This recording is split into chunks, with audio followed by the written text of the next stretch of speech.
Are you sick and tired of buying a plant that is supposed to be variegated and it ended up being something like this? Well, I've got the guide for you because it's not just the sun or how the plant has been taken care of. There's a lot of genetics that go along in this. I'm going to walk you through the plants that I've got, how I picked them, and how I've gotten such beautiful variegation in a lot of them. We're going to start off with this one right here because yeah, I knew this was gonna happen. I thought I could get some variegation in her because I was seeing like speckles here and there. Also ignore the diatomaceous earth. But as you can see, it does not have a lot of its variegation, and that's because I can take a look at the stem and tell you it's probably not coming back. It really probably isn't. I could get very lucky that it grows like directly on the side, but for the most part, this one is probably gonna stay green. It sits in direct sunlight. So it's not because of the sun, but it's because it genetically just doesn't have the variegation anymore. It has reverted back to its original green because variegation is actually a genetic mutation, and the plant is going to focus on trying to get it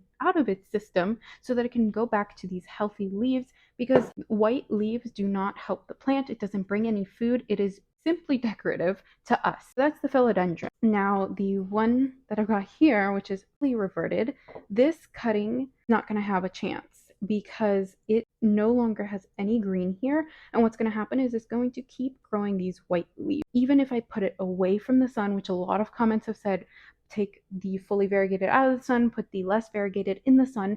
Sun is a small factor, but it's not the factor, which is genetics. So for this plant, if it were to be growing on this green right here, it would actually have the variegation, but it got lost in the next cutting here, so it is not going to grow. You can see it is already giving up on this leaf that inside is completely brown. I can even unfurl it, just giving up on this leaf itself because it's not bringing any nutrients to the plant, and neither will this leaf. For a healthier cutting, I've got this one here. This is kind of where a lot of people like their variegation. For me, it's a little too much because that means only half of the leaf is bringing in money, providing for the family. You can see here the cutting is going to grow somewhere along this node. So there's a 50-50% chance that it grows completely white, or it will actually grow where it is green and white, which will bring back the beautiful variegation, which is what I'm hoping for here. It's too much variegation. The plant is going to give up on those leaves for sure. Next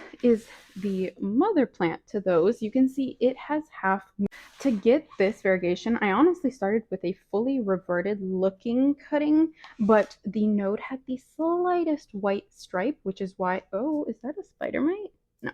Okay. Because of that one slightly white stripe, it made this half moon.